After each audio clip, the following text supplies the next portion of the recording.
Welcome. Thank you so much, Joseph. I'm so excited to be here. I was telling Joseph earlier that this is one of my favorite topics to teach about. It's just fun.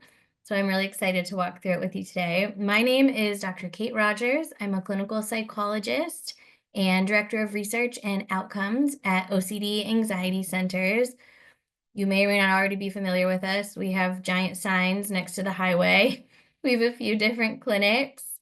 And I'll make sure to give some information about us towards the end of the presentation in case you have lingering, burning questions, need any support from us as an organization. We're always looking for ways to be a resource to the community. So I'll drop that information at the end. Are we ready to jump in? Now I'm going to say it's super awkward to do an hour-long presentation to thumbnail images of people that may or may not be there. So if you're someone that's comfortable and willing turning on your camera, it will help my soul through this presentation. It's just more fun. And this is a presentation that's meant to be fun and engaging. So if you're willing to show me your face, and I will be forever grateful. Oh, look how many of you are so kind to me. So kind. Somebody's waving at me. I love this. Okay, thank you. Y'all are wonderful. All right, I am going to share my screen. Now, Joseph mentioned that he will make sure that the slides are shared with you all.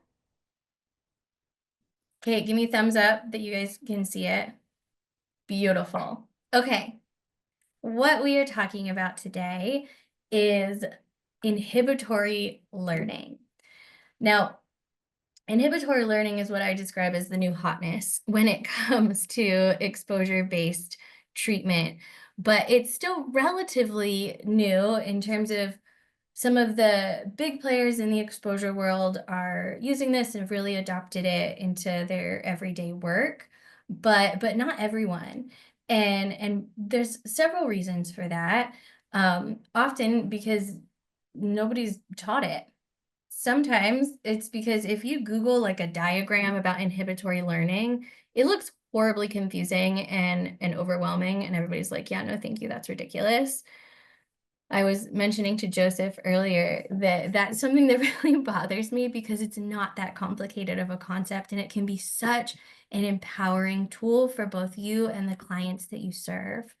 And so today my hope is to pass along this knowledge in a way that's really easy to absorb, makes good sense, and breaks it down so you can feel confident in really understanding the conceptual principles behind this. So I get a little overexcited at times to teach these things. I love what I do, but sometimes that can backfire on me. So learning objectives are always very important because it says, these are the things that I really want you to learn today. And everything else is fluff. Everything else is Kate having a great time. These are the most important things for you to learn. At the end of this two-part series, we'll be able to do all three of these things. At the end of today, I want you to feel really confident in this first one. So number one, I want you all to be able to define inhibitory learning, not with a ridiculous diagram that makes no sense and overwhelms everyone, including your clients. I want you to be able to explain this in a really digestible way. I want you to be able to explain how this idea of new learning can inhibit old learning and how this relates to anxiety and exposure-based treatment. That's going to be our primary focus today, and then we'll dive into some deeper layers in part two. So let's jump in. What is inhibitory learning? This is what I want you to get out of today. Here is the blunt reality. We don't actually unlearn things. Once upon a time as a field, we thought we unlearned things. Turns out, barring a time machine or massive head injury, we don't really unlearn things. Instead, we learn new things on top of old things. So think of like a nice parfait, right? Just layers. If that new learning, just went right on top of the old learning. If the new learning is bigger, louder, stronger than the old learning, then that new learning will inhibit, smush it down, shush it, will inhibit the old learning, and the new learning runs the show. That is the absolute core of this idea of inhibitory learning. We don't unlearn things. Well, in reality, we're going to keep all the things we've already learned, barring the time machine or massive head injury.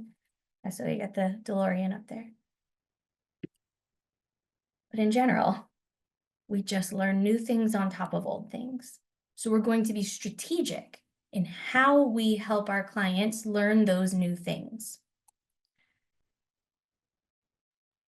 Now, I promised Joseph I would say this earlier, and then I didn't. I lied right to him.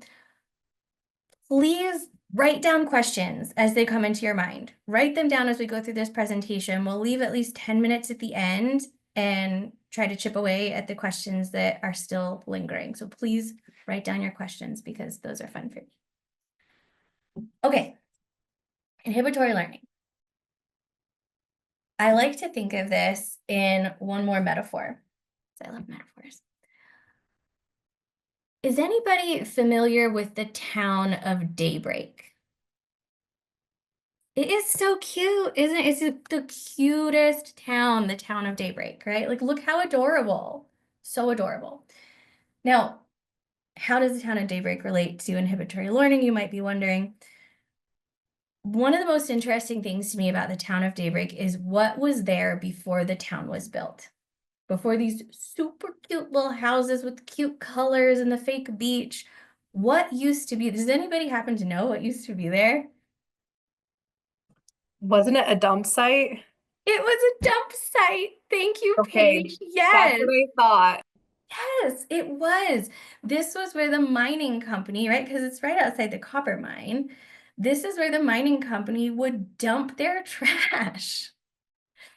And when you look at this adorable town of Daybreak, nobody would guess that, right? Like, what weird trivia that Paige and I have for some reason, because no one would guess that.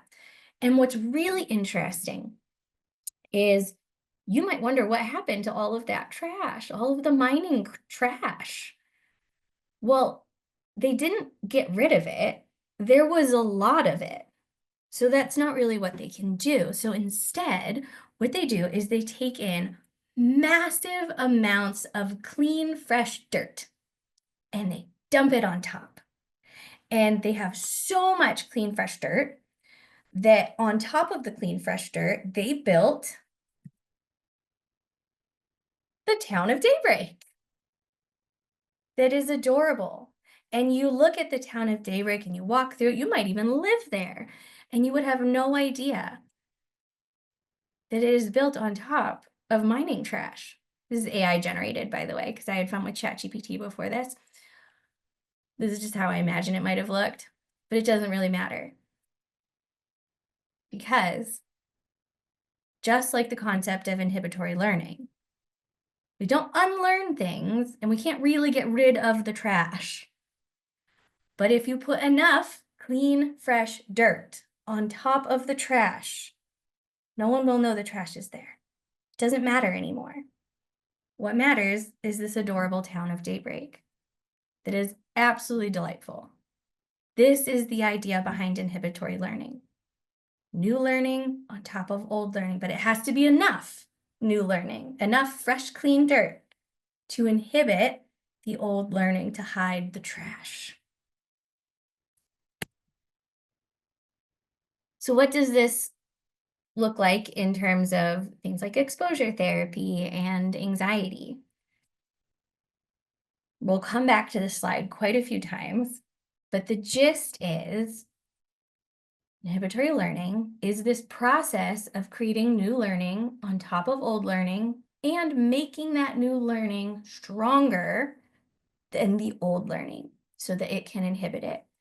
So here you can see our old learning might be, there's this trigger and your brain says this is a threat. It perceives danger. That's the old learning, that's the pathway.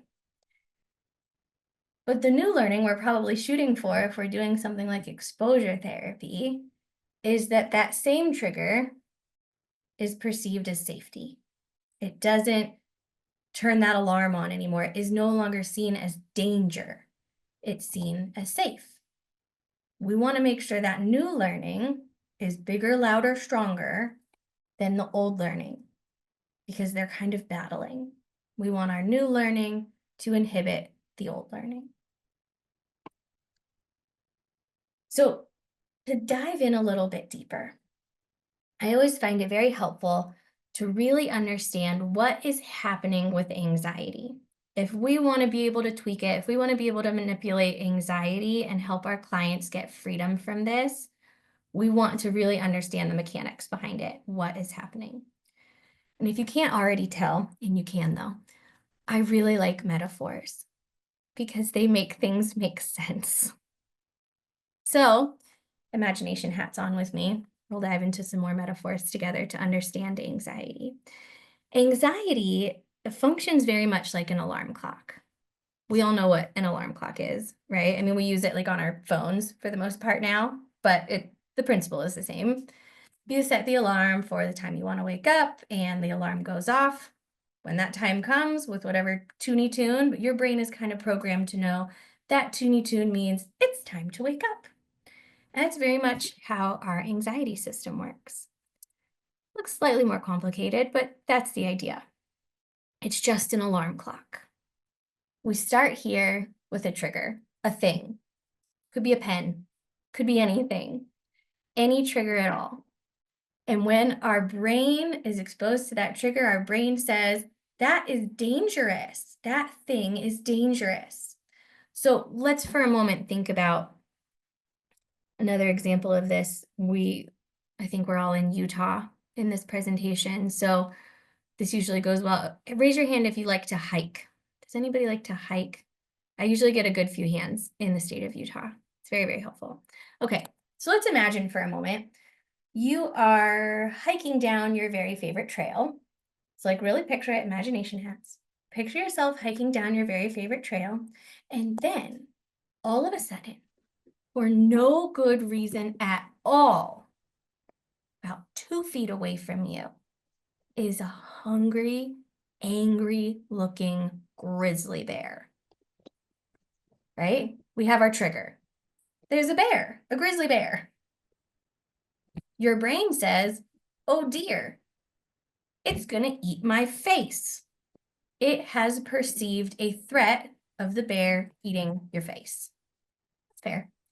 Now, think for a moment, how would you feel? Right? If you really put your imagination hats on with me when we started this, you probably are like, oh my goodness, a bear. Did not see that coming. It's a grizzly bear right in front of me. How would you feel? You probably feel one of these faces. This is the classic SUDS, the subjective units of discomfort scale that we use to help talk about anxiety because everybody experiences anxiety a little bit differently. It's very subjective. Probably somewhere on the second half of this scale, faced with the giant, hungry, angry grizzly bear. That is a really normal reaction, a really normal part of our anxiety alarm, critical to this process. And when you feel those feels, you probably have the will to survive because you've made it this far into adulthood. So I'm going to make that assumption. And thus feel this strong urge to do something to save yourself, to be safe, to neutralize the threat of this grizzly bear eating your face. So you do. Now, everybody comes up with a different thing when I ask them. I say, okay, what would you actually do? Like, be real with yourself for a moment. What would you do in this moment faced with this grizzly bear? Raise your hand if you would say run. Keep your hand up if you're in fact an Olympian. I don't know, it's Utah. We have a lot of Olympians here. It's totally possible. I don't know your life. A lot of people say run. I get a lot of very interesting answers. I've heard freeze. I've heard try to trick the bear. I've heard get into a little ball and pretend you're a rock. I've heard I would fight the bear. Most often I hear run. The important part of this is any of the behaviors that you choose would count as a neutralizing behavior. This is a really helpful word that we use and an important one to understand. A neutralizing behavior is any behavior that tries to neutralize the perceived threat. Any behavior that tries to neutralize the threat of the bear eating your face. Other words for this you might have heard out in the world: compulsion. A compulsion is a type of neutralizing behavior. A ritual. A ritual is a type of neutralizing behavior. Safety behaviors, type of neutralizing behavior. Now, the reason that we use the term neutralizing behavior is because it's a nice catch-all and conceptually really clear. And it's not a positive or a negative thing, right? When you hear compulsion, you're like, that's probably bad. But neutralizing behavior it's pretty neutral.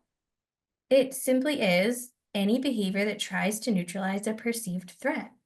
In this case, might be something like run.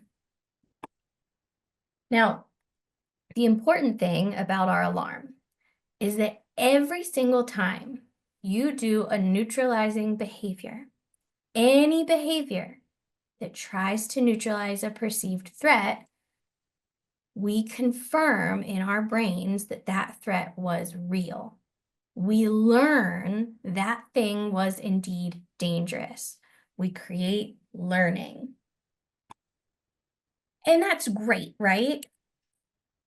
Lesson learned, bears are dangerous. Good job, anxiety alarm. You kept us alive for another day, truly responsible for the survival of our species. What a wonderful tool we have, our anxiety alarm. It is not a bad thing. It is a great thing. It is a critically important thing, our anxiety alarm. That bear will eat your face. Bears are dangerous. This is a mechanism we have that has kept us alive. It is important and good. Now, all of that being said, sometimes the best things about us can take a wrong turn. And so our anxiety alarm works beautifully, right? Just like an alarm clock. Goes off when it's supposed to go off, sends a crystal clear message, keeps you alive. And that is true. We don't have that kind of bear in Utah. That is one of the things that always makes me giggle. We don't have that kind of bear really where I'm from in Baltimore either, which is why it's always a surprise that the bear pops out. Anyway, so our anxiety alarm works great, except when it doesn't. So now imagine that alarm clock, right? Set the tune for the time you want to wake up. But instead of the alarm that sends a crystal clear message, it's time to wake up, instead of the alarm going off when you set it, imagine it goes off about every hour-ish, all night long. It's time to wake up. Ding, ding, ding, ding, ding, ding. It's time to wake up. But it's not time to wake up. But the alarm is the same, indistinguishable. It sends the exact same message every time, crystal clear, it's time to wake up. I don't know about you, but I would get very, very angry and frustrated very quickly. I would start to feel crazy. I would feel exhausted because my alarm is busted. The alarm I depend on, the alarm I trust, the alarm I need. My alarm is busted.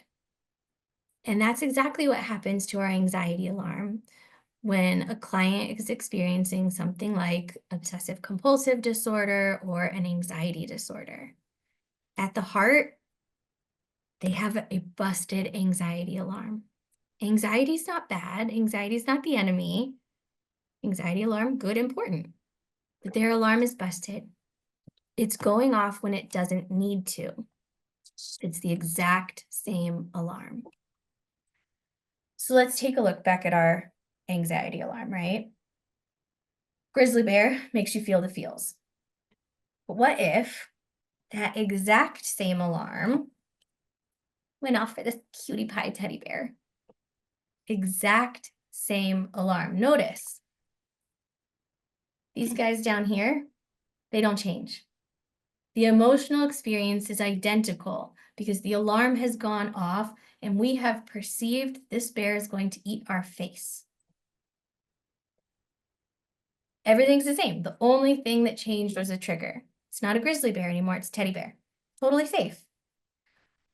But when our anxiety alarm goes off, we're going to feel those same feels. We're going to feel the urge to neutralize that will to survive. We're going to run and we're going to learn. Teddy bears are dangerous, but they're not.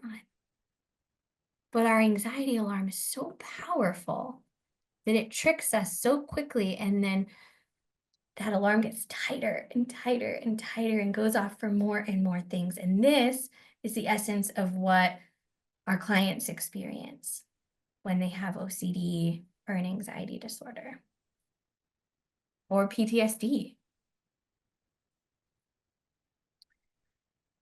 Good news. The good news is when there's a false alarm of anxiety that needs to be recalibrated, the alarm's just too tight, exposure therapy is a great choice. That is the gold standard, the go-to thing. If at the heart of the case you're working on is a false alarm, exposure is the best choice. It's empowering, it's effective, it's quick, and it works. It recalibrates that false alarm. Now, my disclaimer is, because I'm obviously a big proponent for exposure therapy, it's my jam, it always has been.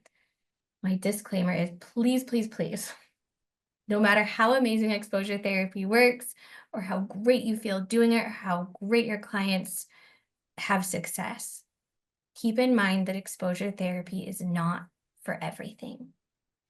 It should be used very responsibly. It should be used with adequate expertise, training, consultation, supervision, support.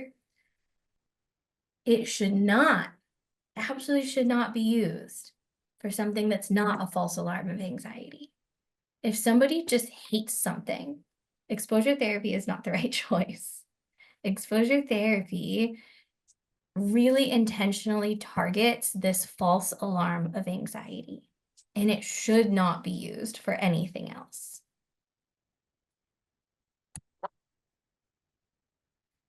The way that exposure therapy works in our false alarm is, so here's our alarm, same diagram. Exposure therapy is going to target a couple of specific pieces of this.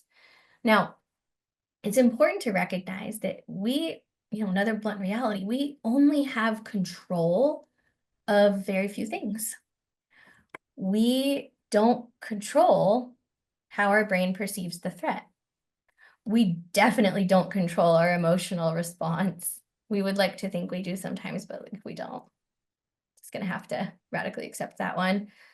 We don't control the urge to neutralize the threat. The thing that we control is our own behaviors. This is where we hold power. This is where our clients hold real power. They get to choose their behaviors. Even those behaviors that can feel very, very automatic are in fact under our control. And it's very empowering for our clients to help them take control of those behaviors. It's also really important to help them recognize they don't control the other things. They don't control their thoughts. They don't control their emotions. They control their behaviors. That's a tough pill to swallow sometimes.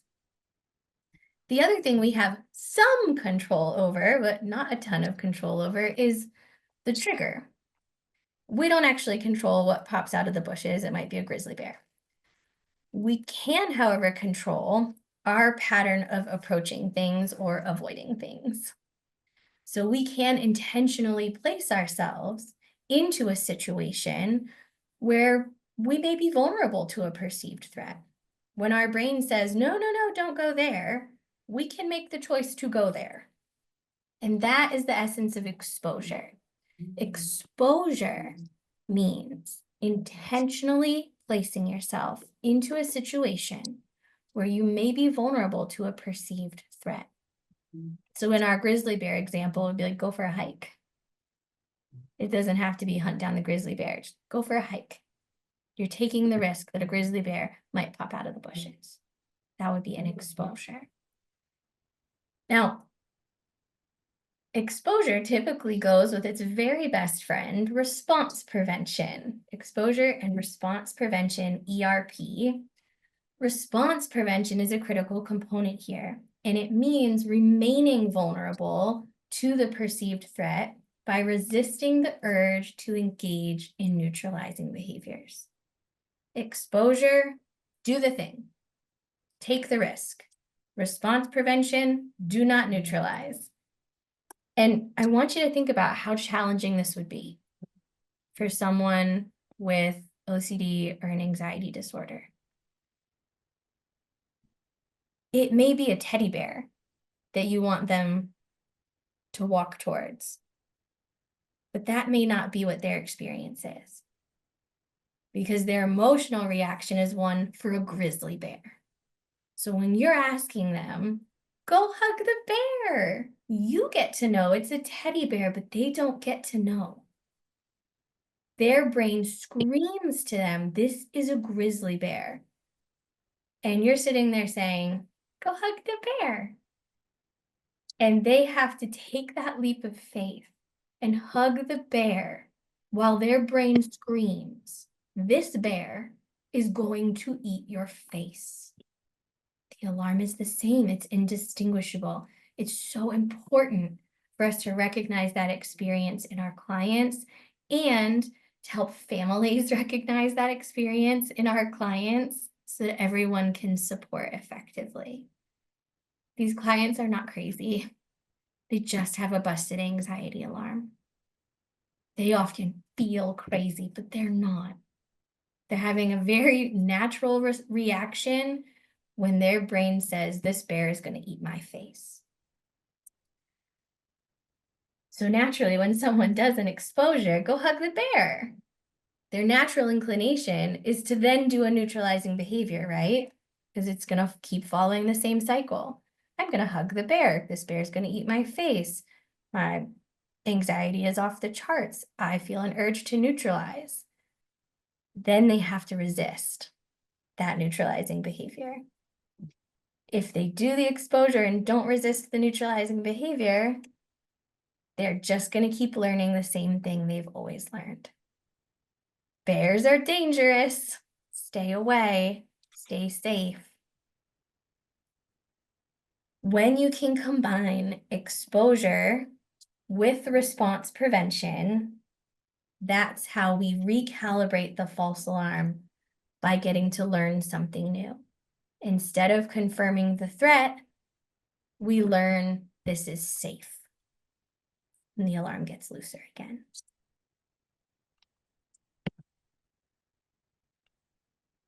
One more reminder to please not throw this at everything. Exposure is a wonderful, amazing tool. It is meant for things with a false alarm at the core. If the core of your case conceptualization is a false alarm of anxiety, exposure good. If at the core of your case conceptualization is something else, hold off. Don't dive right into exposure. My cheat sheet, my favorite cheat sheet is if your client has one of these primary diagnoses, exposure probably good. These are diagnoses that have in common this false alarm of anxiety. It may play out a little bit differently for each, but they all have this false alarm in common.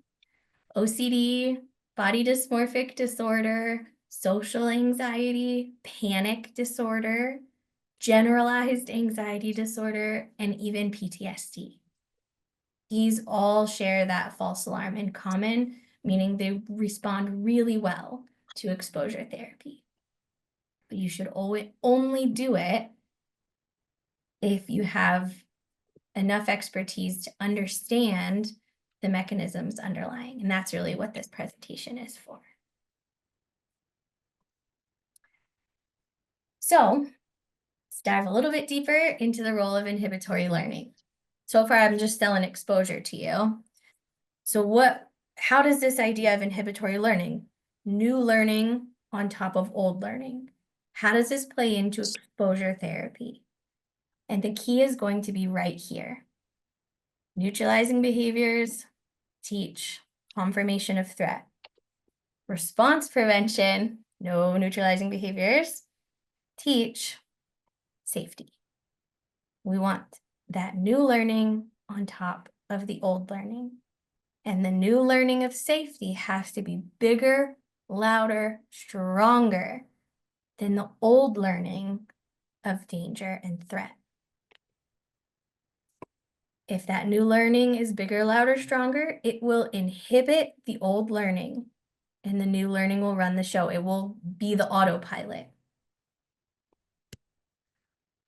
Now, my favorite way to think about inhibitory learning with our false alarm of anxiety is by thinking about a deck of cards. If you see behind me, there's like giant weird props. It's like a giant deck of cards and a giant weird pigeon. I usually do this live and make a big spectacle. So like use your imagination a little bit. I had to turn it into a cartoon for this virtual training. Imagine a deck of cards. The idea behind inhibitory learning, and honestly, the core of our anxiety system, is just not all that complicated. We like to think we're complicated beings, but we're kind of not, especially our anxiety system. Our anxiety system is so uncomplicated. You can think of it as binary, zeros and ones, two categories. The two categories are like two decks of cards, two stacks. One represents safety. One represents danger. When you learn about safety, you put a card in the safety pile. When you learn about danger, you put a card in the danger pile. This system is actually so simple. It could be run by a pigeon. You know, pigeon, the dirty city birds.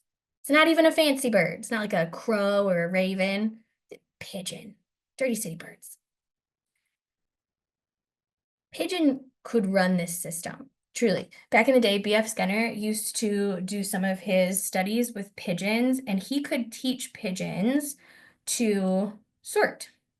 You know, if I put the thing in this bucket instead of that bucket, a treat comes out. He could even teach pigeons to play ping pong competitively, like they were in it to win it, with this same principle. So a pigeon could truly run this system. It's just take the card, put it in the pile. Take the card, put it in the pile. A pigeon could do this.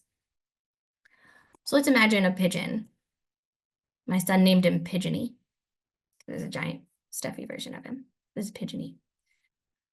My son is 7, by the way. Let's take a closer look at this idea of how we learn about safety and danger with Pigeony running our system. So there's Pigeony, he's holding the card. And he's gonna put that card in either the safety pile or the danger pile. Now remember this idea of inhibitory learning, tall pile wins. Whichever stack is bigger runs the show. So if the danger pile is bigger, we're gonna have a very tight alarm. If the safety pile is bigger, we'll have a looser alarm. It's still gonna go off for things like an actual grizzly bear, but it is not going to go off for a teddy bear. Tall pile wins. Pigeony's got a lot of power here. So if something good happens, yay, Pigeony is gonna waddle his little way over and drop that card in our safety pile. It starts to get bigger. And if something bad happens, Pigeony is gonna waddle over and drop that card in the danger pile. The danger pile gets bigger. We learn through our experiences, right? If you have a lot of bad stuff happen, danger pile's bigger. If you have a lot of good stuff happen, safety pile's bigger. Thanks, Pigeony. Now, what do you think happens when you do a neutralizing behavior? Because we all do them. Like, let's not lie to ourselves. A neutralizing behavior is any behavior that tries to neutralize a perceived threat. So raise your hands if you think Pigeony is going to drop the card in the safety pile. Raise your hands if you think Pigeony is going to drop the card in the danger pile when you do a neutralizing behavior. There's like 2 people that are willing to play my hand raising game, but they definitely got it right. Yes, if you do a neutralizing behavior, Pigeony is going to drop the card into the danger pile because 100% of the time, no matter if there's a real grizzly bear or a teddy bear, if we do a neutralizing behavior, we learn the thing is dangerous. The danger pile always gets bigger when we do neutralizing behaviors. And sometimes that's very important, yes? That's not necessarily a bad thing. Imagine for a moment you are living in a war zone. If you are living in a war zone, bad thing after bad thing after bad thing, you are really high danger pile. Danger pile's running the show. You have a tight alarm. You have your head on a swivel. And that's really important. That is helping you survive. This system is everything. But let's imagine for a moment that we took that exact same person out of the war zone and we, put them somewhere completely safe. And then someone like drops a pen on the ground. They're going to hit the deck. Their alarm is going to go off and say, something horrible is happening, take cover, neutralize. Simply because they have a very tall danger pile and a very tight alarm. But in that new scenario, the behavior is not appropriate anymore. It's not needed. They're perfectly safe. It's a false alarm. So keep in mind that having a tall danger pile isn't necessarily a bad thing. It depends on the circumstances you're in. If you are safe enough, and your danger pile is so tall that you're getting these false alarms all the time, that's not helping. It's not good for you. If you're in danger and your alarm's going off, it's not a false alarm. It's super helpful. Now, important key here. Remember, we can control one thing, our behavior. And that there's good news and bad news to that, right? Like, it'd be cool if we could control our thoughts and our emotions, and yay, that'd be wonderful. But we can at least control our behavior. And that is very empowering, especially for people that struggle with OCD and anxiety disorders, because they have the power to add to their safety pile. They get to choose. They don't get to choose something good happens, something bad happens. But we learn very strongly through our behaviors, and they get to choose their behaviors. When we do a neutralizing behavior, Pigeony's going to put it in the danger pile. When we do an exposure, intentionally placing ourselves into a situation where we may be vulnerable to that threat. Simply doing that, having nothing to do with the outcome of the situation, but just by approaching the situation, doing the exposure, Pigeony's going to put a card in the safety pile. Every time we do an exposure, we put a card in the safety pile. Now, remember though, we walked through this a few minutes ago. Naturally, if we put ourselves in a situation that's an exposure, the alarm will go off. That's the whole point, right? It's a very tight alarm. The alarm will go off and scream to us, do something, neutralize the threat. And so if we do the exposure, Pigeony, like, he's just a stupid pigeon. Like, he doesn't get the nuance of it. Do the exposure, Pigeony puts it card into the safety pile. But if then when the alarm goes off, we neutralize, we do the neutralizing behavior, he will also be like, oh, great. And he's going to dump another card into the danger pile. It's a wash. In terms of inhibitory learning, right? New learning on top of old learning. It's a wash. We don't really gain anything from the exposure. Like, we put the fresh new dirt on top of day rake, but then we took the dirty dirt and some more mining supplies and we tossed that on top too and we mixed it together. That's not pretty. Nobody wants to live there.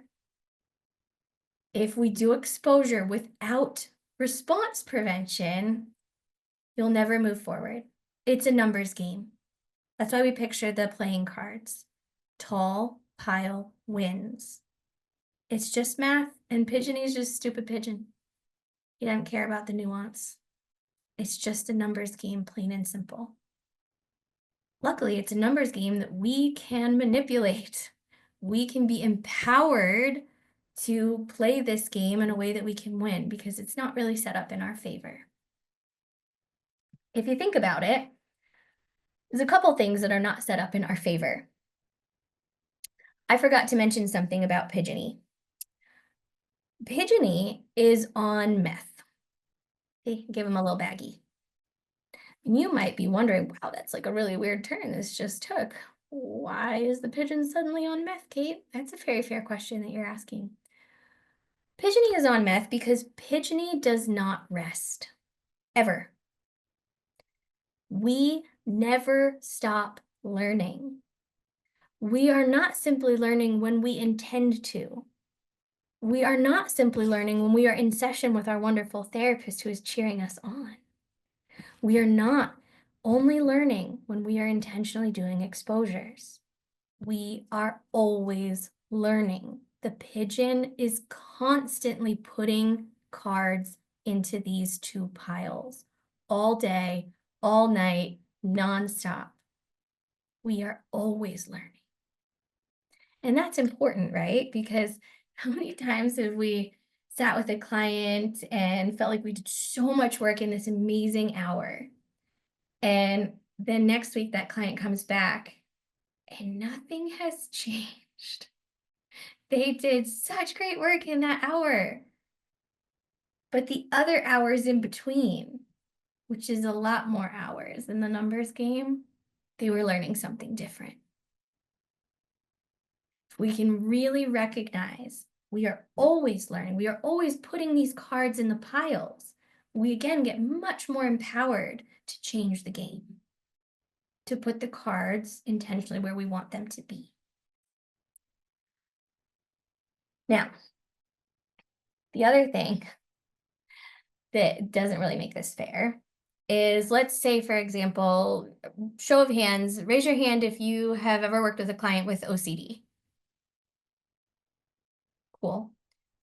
I work with a lot of clients with OCD. And something that's interesting is it takes on average about 7 to 14 years to get a diagnosis and effective treatment for OCD, which is like honestly so heartbreaking because people are suffering for so long after an onset of these symptoms. By definition, if you look at your diagnostic manual, our DSM definition of OCD criteria includes compulsions for at least an hour every day, right? To even have this diagnosis. So let's assume we've got someone who is doing neutralizing behaviors for at least an hour every single day for 7 to 14 years. That's a really tall danger pile. That is very, very tall. And the clients that we see in our clinics, oh, it's so much more than an hour, so much more than an hour a day. And so it's a really tall pile. At least an hour, 7 to 14 years, it looks more like this. This is not a fair fight. And at the end of the day, it's a numbers game. You need to do more exposures than neutralizing behaviors. But you don't get to start at 0. You don't start with a clean slate. You start with a really tall danger pile and a really small safety pile. And tall pile wins. You've got a tight, tight alarm. This image is always really helpful to me because it reminds me of why dosage matters, right? If you were prescribing someone medication, you'd be really thoughtful about the dosage they were getting. Dosage matters. When I prescribe exposure therapy, it's really important to be thoughtful about the dosage. Take a look at this person's danger pile. How many exposures are we going to need? How much time are they spending day to day on neutralizing behaviors? I'm going to need to spend more time on exposures so that tall pile wins, and it's going to be the safety pile. That recalibrates the alarm. So this is why it's so important to think about homework, practicing exposures between sessions. Sometimes level of care is really important here. Our clinics exclusively do intensive outpatient programs, to be honest. We don't even offer weekly outpatient therapy because we found that setting people up with the high dosage of exposure practice is so helpful right from the start. It also really shows how important things like family involvement can be and what an impact that can have. If you can get the family, the support system bought in to helping this client do exposures, you're so much more powerful than the hour a week you might spend with that client. Because dosage matters. It's just a numbers game. Now, with this, we can also dive into some additional mechanisms in inhibitory learning that help us maximize the impact every exposure has. It's a numbers game, right? More exposures than neutralizing behaviors. If we can maximize the learning that we get from every single exposure, it's like 2 cards at once instead of 1. And we need everything we can get because this is not a fair fight. So in part 2, we will jump into those specific strategies to maximize the impact of every exposure a client does. We'll go into detail for each of those, but I'll pause us for part 1 here and see what questions we have. I'm going to put one more plug in. I mentioned at the beginning, I'm part of OCD Anxiety Centers. We have a few clinics across the valley here in Utah. And one of the things we really feel strongly about is being a resource for the community. So if at the end of today, you're someone that's like, man, I really, really want to know more. If you're interested in one of these no-cost trainings for your team for something really specific, or if you're just interested in seeing what this really looks like in practice and observing one of our groups, we offer both of those options. Just drop your email in the chat window. We'll grab them and have someone reach out to make sure that we can be a resource for you. Fantastic. I want to get to some questions. I know that there was one that came in a little bit earlier. I saw that Regina had asked, if the danger pile, Kate, gets too high, what would we see besides complex PTSD? Would we see psychosis or something like that? That is a really, really great question. The idea of, is there like a too high danger pile where we get this like cascading of additional symptoms? Not that we know of. I have seen really incredibly severe, extreme OCD anxiety disorders, like really, really extreme, that were not coupled with things like psychotic symptoms. There seems to be more of like a biological underpinning to when those symptoms kind of come into play and a more complicated diagnostic picture. But in terms of just like a really high danger pile, really, really severe anxiety, really, really tight alarm, it can be just as pure can be straight anxiety without any additional symptoms. That's a great question. I've never gotten that one before. I love it. Great. Any other questions? You can either drop them in the chat or you can just unmute yourself and go for it. I have a question about if a client, like, how do you know they're a good fit for outpatient treatment at one of your centers, or if it's like more mild anxiety that kind of shows up as OCD occasionally? I don't know, maybe you could speak to that a little. That is such a great question, Deborah. This is a question that comes up all the time because it can be really, really tricky. So the question is, how do you know if a client is good fit for like which level of care or someone that needs to do exposure at all? I would say most often people just look at severity, right? Are they mild, moderate, severe, extreme? But I would actually caution you to not make the call based on that. That is often one of the least important pieces of the puzzle for saying where someone is going to be the best fit in terms of level of care. The things I would encourage you to look at are, number one, how fast do they need to get better? So think about how this is impacting their life. If this is a kid that can't go to school, if this is someone that can't get to the doctor, can't take the medication they need, aren't eating what they need to eat, then regardless of kind of symptom severity, in terms of just daily impact, I call it a timed quest. They need to get better fast. And so I would pick a higher level of care, like an intensive outpatient program. Ours, for example, is 3 hours a day, 5 days a week. It's like very intensive, but our clients get better super, super fast. In weekly outpatient, clients typically take 6 months to a year. With someone like an expert doing great exposure therapy, it typically takes 6 months to a year to see the same sort of results. So think about the end game first. Where do you need this client to be and how fast you need them to get there? I usually start there. And then the other things I look at are likelihood for homework compliance.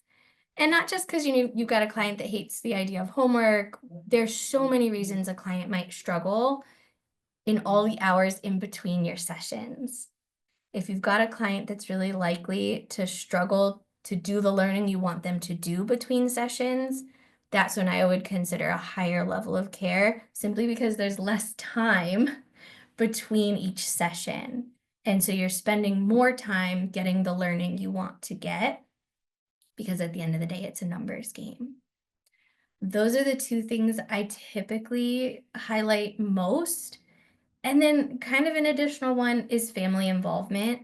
Depending on the nature of an outpatient practice, sometimes family involvement is beautifully integrated, and sometimes there's just not enough time. There's not enough time to give the individual client the individual attention they need and give the family the attention they need to be able to support really strategically. So that's the other time where you might consider a higher level of care. Or a lower level of care. If you have someone where you're like, this is just too much for me, send them to residential, be really thoughtful on that end too. Don't put them in a situation they don't need to be in because you're scared of it. Make sure you're thinking about exactly what the client needs, and everyone's a little bit different. So that's my soapbox about don't get too stuck on severity. Someone with a mild case can be incredibly effective in an intensive program. They're just going to get done really fast. Someone with a severe case could be really successful in an outpatient setting that's just once a week if they have just a rock star support network where they can lean on to do the work in between sessions. Great question, Deborah. Awesome. We have another question. Sarah is asking, is it common for people to completely forget the successful session after a productive breakthrough, like repeatedly? Is that common? Yes. Honestly, yes. It is so frustrating. You have to think about a few things. You have to be really intentional about learning. That's why I really love the inhibitory learning model, because it highlights learning and memory.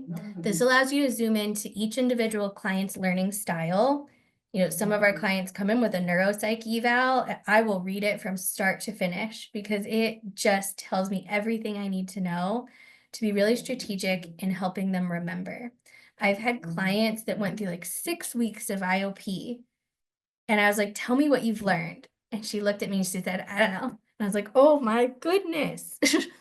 And it was because we weren't being strategic enough about, after each chunk of learning, taking a moment to recognize her learning style. Eventually, we actually had her draw it. I had her draw me little cartoons of like, what did you learn? Because that's how her brain absorbed it. And so if you haven't hit appropriately your client's learning style, they will absolutely frustrate you. They will come and you'll say, "What did you learn from that?" And they'll say, "I don't know." And it doesn't go into the pile as strong as it could. It's there, but we want to maximize the learning that we get, and with that comes memory. Great. Any other questions for Kate before we end today? And if you need to run and you have a burning question, my email is on the slides. Please don't hesitate to reach out. I'm always happy to chat and walk through something with you. Yeah, we're getting a lot of comments in the chat of just how amazing this presentation has been, Kate. And Yeah.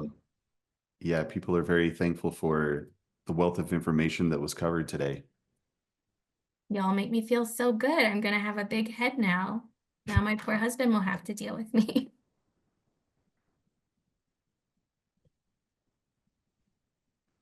Please remember part 2. If you really found this valuable, we're going to dive into a lot more details in part 2 of this presentation. I hope to see you back.